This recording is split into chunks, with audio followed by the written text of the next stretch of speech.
পরশু থেকে চলছে টানা বৃষ্টি। রাজ্যের বিভিন্ন গ্রাম শহরের নিচু জায়গা, অনেক চাষের জমি, খেলার মাঠ, ব্যস্ততম রাস্তা এখন সবই জলের তলায়। কোনো কোনো জায়গায় বাড়িও ডুবছে জলে। বিপত্তির শেষ নেই, তবুও দুঃখের মধ্যে আনন্দ খুঁজে নেওয়াই তো মানুষের বেঁচে থাকার খোরাক। ছোটদের জমা জলে নৌকা ভাসানোর মতো বড়দের শুকনো ডাঙায় জমা জলে মাছ ধরার হিড়িক দেখা গেল গ্রামগঞ্জে। দেখাবো সেই এক্সক্লুসিভ ছবি আপনাদের।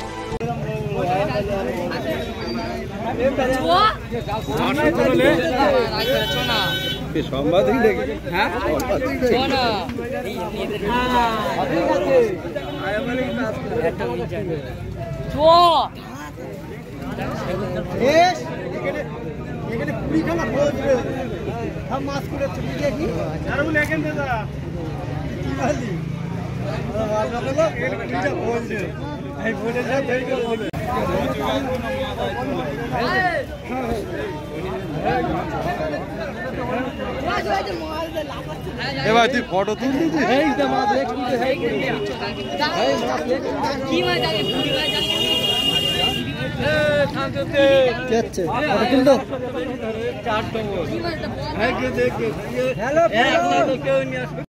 Bureau report, NBTV।